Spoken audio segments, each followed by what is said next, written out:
সুভাষিস পাল বলে বিরাট বড় এক নেতা রয়েছে, তিনি বলবেন করপাড়ার ভেতরে লেন এখান থেকে মানুষকে এতটা উৎপাত করেছে, মানুষ ঠিক করেছে যে 15 বছর ধরে যে অসভ্যতামি এবং উঠতে বসতে যে থ্রেট উৎপাত অন্য কোনো রাজনৈতিক দল করা যাবে না। কোনো অন্যায় হয়ে গেলে তার বিরুদ্ধে কোনো কথা বলা যাবে না। এইভাবে একটা নিয়ম চালায় এনারা। আর এই গলি এটা পুরো অফ করে রেখে দেওয়া হয়েছিল। মা সারদা বিদ্যাপীঠে এনাদের এখান থেকে ভোট পরে একটু হেঁটে যেতে হয়। সকালবেলা থেকে এই গলির মুখ ভূতপুরে জ্যাম করে রেখে দিয়েছে। তো সেন্ট্রাল ফোর্স আসে, তখন লুকিয়ে পড়ে 2-3 বার। তারপর সেন্ট্রাল ফোর্সের সঙ্গে লুকোচুরি খেলতে খেলতে ক্লান্ত হয়ে যায়। চোরেদের বুদ্ধি তো সারাক্ষণ থাকে না, যে কারণে চোর বলে লোকে তো অপমান এমনি করে না। ফলত এই সুভাষিস বাবু এবং তাদের সম্প্রদায়দের মধ্যে আড়ন্ধলাই দিয়ে তুলে নিয়ে গেছে।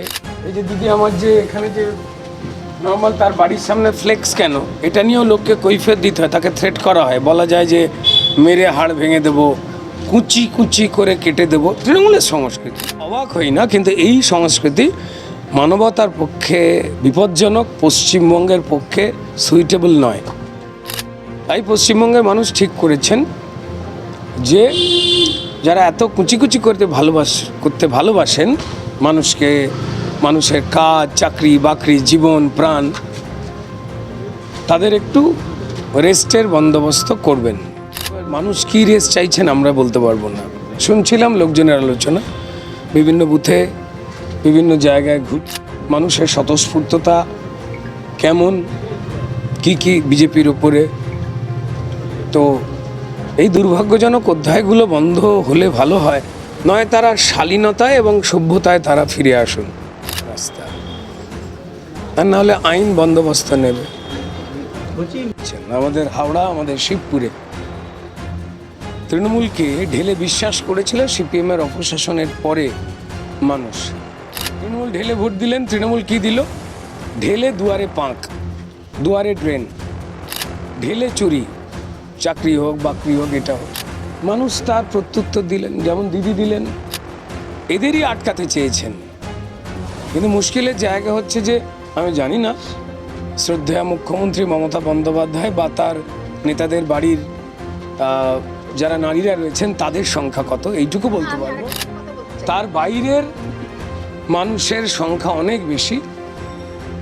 বাংলার যারা মেয়েরা রয়েছেন তারা কটার পর বেরোবেন, আর মমতা বন্দ্যোপাধ্যায়কে ঠিক করার দায়িত্ব নিতে হবে না মনে হয়।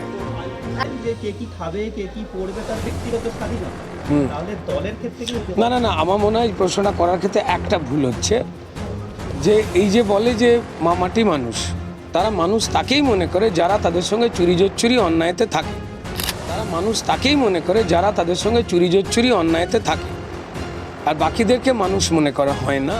খাবে, কে কি পড়বে, এগুলো তৃণমূলের যারা সদস্য, যারা চুরি জোচ্চুরির সঙ্গে জড়িয়ে বা পছন্দ করেন তাদের পক্ষেই বাণী, মানব সমাজের পক্ষেই বাণী নয়। তৃণমূল নিজে মানব সমাজের সঙ্গে একটা দূরত্ব তৈরি করতে চেয়েছে। মানুষ সেই বন্দোবস্তটা 2026-এ পাকা করতে চলেছেন। আর কি গেছিল পাড়ার মধ্যেই, ওখানেই থ্রেটনিং দিয়েছে, কেন এসব করা হচ্ছে, কেন বিজেপি করছি আমরা। তো বলেছে যা হবে 4 তারিখের পর হবে। আগেবার 2024-এও হয়েছে, দেখতেই পাচ্ছেন, ক্যামেরা ভাঙা, 1 সপ্তাহ ঘর থেকে বেরোতে পারিনি। হ্যাঁ, আমি বেশি সাহস যোগাই হাজব্যান্ডকে। আমি বলেছি নিয়ে আসো, আমি ঘরে লাগাবো। আরও বড় বলেছিলাম ছাদে লাগাবো বলেছিলাম। এগুলো লাগিয়েছি, সেটা ভয় পেয়ে গেছে, ভয় পেয়ে এটা লাগিয়েছে। তারপরে এই যে নোংরা জায়গায় নোংরা লোককেই লাগিয়েছে, দেখুন ওটা একটা নোংরা জায়গা, টয়লেটের জায়গা। না, আমি ভয় পাই না। কিসের ভয়? মারবে না, আর কি করবে? রেপ করবে, আর কি করবে? করা ছাড়া, থ্রেটনিং দেওয়া ছাড়া আর কিছু জানি না।